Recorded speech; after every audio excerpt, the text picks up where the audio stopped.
I never thought the hardest thing I'd ever have to survive would come from inside my own family.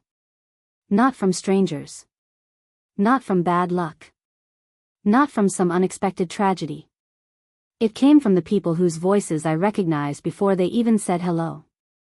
The people I trusted with my home, my savings, and my heart. By the time I realized what had happened, almost everything I had spent my entire life building was gone. The worst part wasn't losing money. It was realizing I had been carefully pushed aside by the very people I would have sacrificed everything for. For most of my adult life, I believed family meant showing up no matter what. I wasn't wealthy, but I worked hard. I spent more than 30 years waking up before sunrise, putting in long days, missing vacations, skipping little luxuries, and saving every extra dollar I could.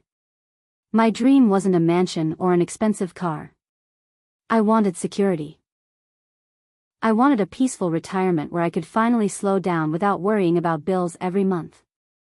I thought I had earned that. My home wasn't fancy, but every room held memories. Every scratch on the hardwood floor reminded me of holidays, birthday parties, and family dinners. Every picture hanging on the wall represented another chapter of life that had somehow gone by too fast. Whenever anybody needed help, my door stayed open. If somebody needed a place to stay, I made room. If somebody lost a job, I helped with groceries. If somebody needed money, I found a way. I never kept score because I honestly believed love wasn't supposed to work that way. Then life changed. My health started slipping. Nothing dramatic happened overnight, but little things became harder. Walking upstairs left me winded. Grocery shopping felt exhausting. Yard work that once took an afternoon suddenly stretched across several days. That's when everybody suddenly became interested in helping me. At first it felt comforting. Phone calls came more often. Weekend visits became regular. People offered to drive me to appointments. They insisted I shouldn't worry about paperwork anymore. You've taken care of everybody else long enough. You deserve to relax. We've got this. Those words felt like kindness. Looking back now, I wish I had paid closer attention. One afternoon, while sitting around my kitchen table drinking coffee, somebody casually mentioned how stressful home ownership could become as people got older. You shouldn't have to deal with maintenance forever. I laughed. This old place and I understand each other. Everybody smiled. Nobody argued. Instead, the conversation quietly shifted. What if something happened to you unexpectedly? Have you updated your paperwork? Who would handle everything? Those questions sounded responsible. Reasonable. Loving. So I listened. Within weeks I found myself sitting in an office signing documents I barely understood. I trusted the explanations because they came from family. It's just making things easier. It's temporary. It protects everybody.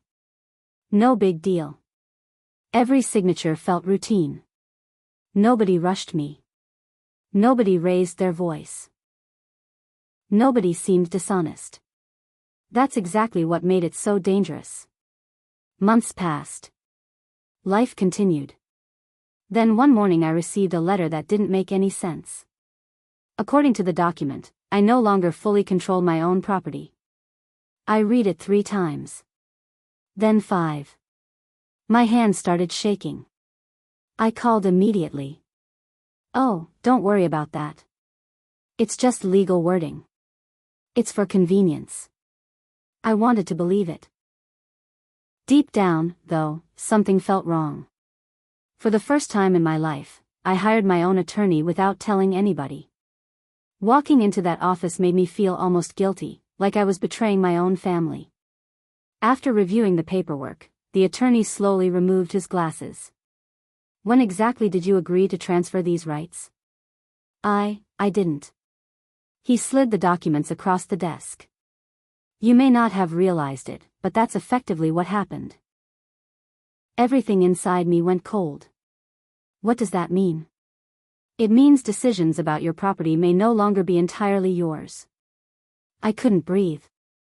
I replayed every conversation. Every reassuring smile. Every signature. Every promise. The attorney looked at me with genuine concern. Did somebody pressure you? I couldn't answer. Because the truth hurt too much. Nobody had forced me. They simply convinced me. That night I barely slept.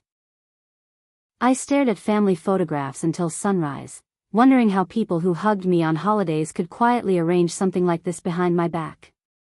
The next weekend everybody gathered for dinner. Nothing seemed different. People laughed. They passed mashed potatoes. They talked about sports and weather. I sat there wondering whether anybody else knew. Eventually I asked. I have a question. The room became quiet. I met with an attorney.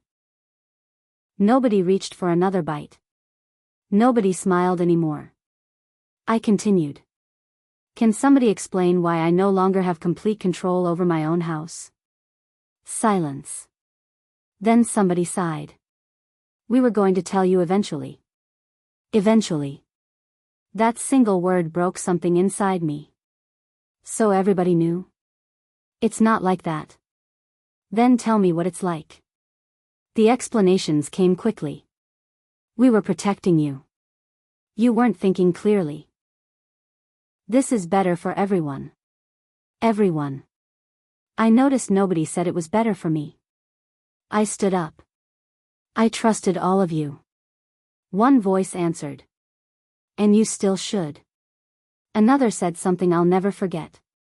You'll understand later. No. I understood perfectly in that moment. I simply wasn't part of the decision. Over the following weeks I uncovered even more. Private conversations had happened without me. Meetings had been scheduled. Plans discussed. Financial estimates calculated. Somebody had even talked about renovating the house after I was eventually gone. Gone. Not dead. Just gone. Like I was already disappearing before their eyes. The hardest discovery wasn't hidden inside legal documents. It came from an accidental voicemail. One evening my phone played a message that had clearly been meant for somebody else. A familiar voice laughed. It'll all work out if we can just keep everything calm until the paperwork is finalized. Another voice replied. Don't worry. Everything's basically ours already. Ours. I listened over and over. There wasn't any misunderstanding. There wasn't any missing context. They believed I had become an obstacle. Not a parent. Not family. An obstacle. For several days I couldn't stop crying. Not loud crying. Just the quiet kind that catches people off guard while washing dishes or sitting in traffic. The kind nobody notices. I questioned everything. Had every recent visit been genuine? Every hug? Every offer to help? Every kind word? Or had I simply become a project? My attorney recommended immediate action. If you wait, your options become much more limited. Making that decision felt impossible. I wasn't preparing to fight strangers. I was preparing to challenge my own family. The legal process lasted months. Conversations stopped. Phone calls disappeared. Holiday invitations never came. People who once insisted they loved me suddenly treated me like I had betrayed them. One message arrived late one night. I can't believe you're doing this to family. I stared at the screen. Doing this? I had spent decades giving. Working. Helping. Sacrificing. Yet somehow protecting myself had become selfish. That realization hurt almost as much as the betrayal itself. During one hearing, several uncomfortable truths surfaced. Financial records revealed discussions I had never known existed. Plans had gone much further than I imagined. Future sales. Profit estimates. Investment possibilities. Somebody had even calculated how quickly the property could be sold. While I was still living there. Sitting in that courtroom, I felt invisible. Like my entire life had been reduced to numbers on a spreadsheet. Afterward, I drove home alone. I parked in my driveway but couldn't get out of the car. I looked at my house. The flowers by the porch. The old mailbox. The porch swing. Everything looked exactly the same. Yet nothing felt familiar anymore. Trust had changed the entire landscape. Weeks later, something unexpected happened. One family member asked to meet privately. I almost refused. Instead, I agreed. We sat across from each other inside a small diner. For several minutes neither of us spoke. Finally, tears appeared. I need to tell you something. I listened. I didn't know how far everything had gone. I remained silent. I thought everybody was helping. So did I. More tears. I found emails. I heard conversations. I should have said something. There wasn't an excuse. There wasn't a defense. Only regret. For the first time in months, I believed somebody was telling me the complete truth. Not everybody had started with bad intentions. Some people simply stayed silent while others took control. Silence can become betrayal too. That conversation didn't erase what happened. But it reminded me that people sometimes lose themselves trying to avoid conflict. Months later, the court ruled that several documents had been improperly presented and that I hadn't fully understood their consequences when signing them. Some protections were restored. Some agreements were cancelled. Not everything could be undone. But enough could.